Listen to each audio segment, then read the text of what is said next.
Katharina von Schell from Hungary. Silvana Henriquez from Jamaica. Helena Ronne from Israel. Mona Tong from Singapore. Zara from Kashmir. Jenny Hanley, London, England. Julie Ege, Norge. My name is Yuri Boryenko. I born in Minsk. You got more Bond girls in this film than we've ever seen before, but I'd have to say it all feels a lot less sexy this time around. For example, you got this dinner scene where a lot of the Bond girls are gorging on this massive meal. They're stuffing their faces with chicken and potato. Delicious! I used to hate chicken. It used to make me break out, but all over. You'd be surprised where. Potatoes did it to me. Now I adore them. No medical stories, please. Just contrast this with the famous scene from Dr. No, where Ursula Andress comes out of the sea in that bikini, looking all ravishing and spectacular.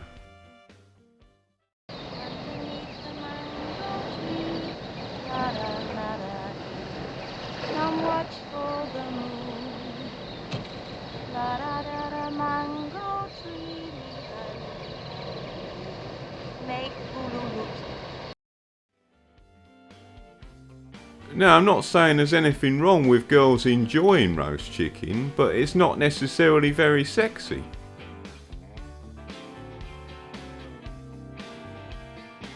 Anyway, the main Bond girl is Tracy, and she's played by Diana Rigg. Now, Diana Rigg was a very big deal in the 60s. She rose to fame off the back of this TV show called The Avengers, which was also about spies. So that made her an obvious choice to play the female lead in a James Bond film. And it's not just about sex this time around. In this film, James Bond falls in love, and things get all soppy and romantic. On occasion, this theme in the film is quite well handled. In the barn scene, for example. Tracy, an Asian shouldn't be concerned with anything but himself. I understand. We just have to go on the way we are. I'll have to find something else to do. Are you sure, James? I love you. I know I'll never find another girl like you.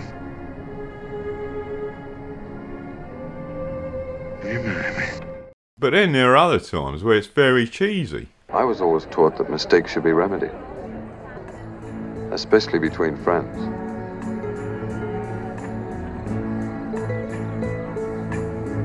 Or lovers.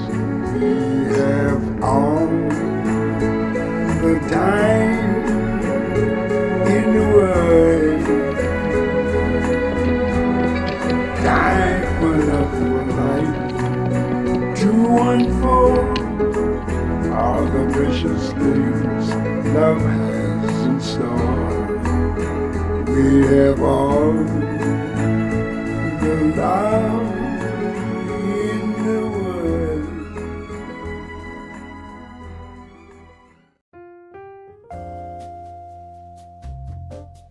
The thing is, this romantic theme is such a departure from the previous films, so it was always going to be hard to make it work. But this also happens in the same film where you're trying to get used to a new James Bond. So the combination of these two things is a bit too much. Now I guess Diana Rigg is pretty good, but the thing is I don't really like the way she's written in the film. Because I think they misunderstand something crucial about the way her character works in the novel. And this is in relation to the theme of snobbery. In order to understand what I mean by this, you only need to look at a scene where Tracy introduces herself.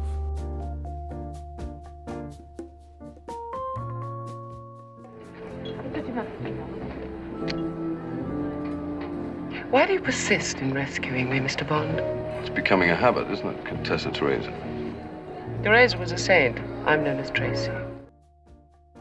Here she explains that she prefers the name Tracy to her given name of Teresa because she's not a good person.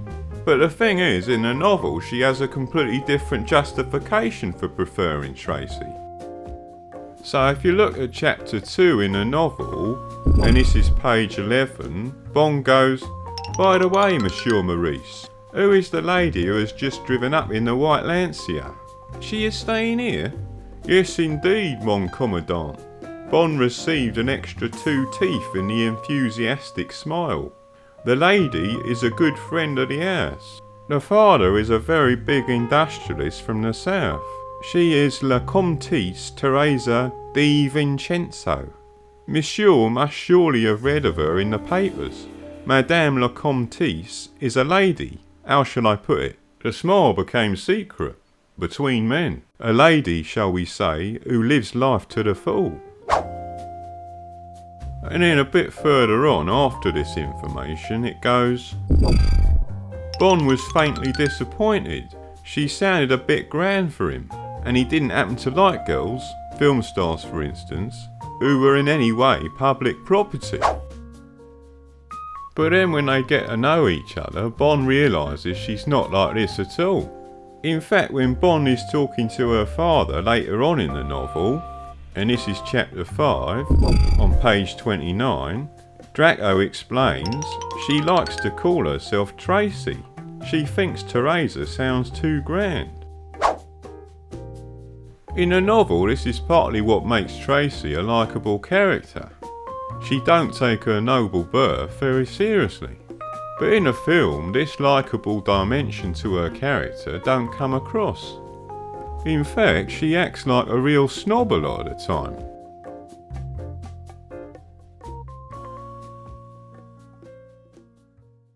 May I introduce my daughter, Teresa? Contessa, Mr. Bond and I have already met. but each time is a renewed pleasure. Madame always makes one feel so welcome. Now it's hard to know sometimes whether this is the character or the actress herself. Because the thing is, Diana Rigg comes across a bit like this herself. You can see this from the interviews. This was a mammoth production, an epic. And I've never done an epic before. And I rather wanted to know what it was like to be in an epic. Whether I'd be a sort of a victim of the machinery or whether I'd be able to emerge as myself. I don't know. It was a challenge to me, and that's why I did it. In addition to the different treatment of snobbery, there's also another issue about Tracy.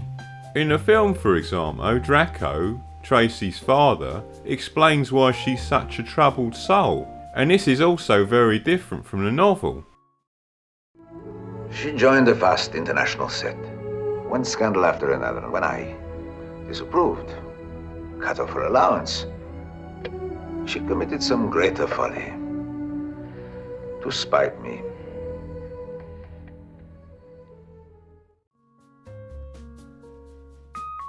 The reason Fleming gives in the novel for Tracy's emotional instability has to do with a mixture of bloods. Now this is a very strange and old-fashioned idea, but it does make sense in the context of the novel. Tracy's got a Corsican father but an English mother, and according to Fleming's view of the world, this is a dangerous mixture. Draco explains on page 26, the mother's side of her blood was making her hate herself, despise herself more and more, and as I now see it, the worm of self-destruction had somehow got a hold inside her, and behind the wild, playful facade was eating away what I can only describe as her soul. Now, I can understand why they didn't include this in the film, but the idea they go with in the film makes Tracy even more unappealing. Because in the film, Draco explains that the reason for her emotional instability has to do with the fact that she's a spoilt rich kid, which again don't make her very endearing to the audience.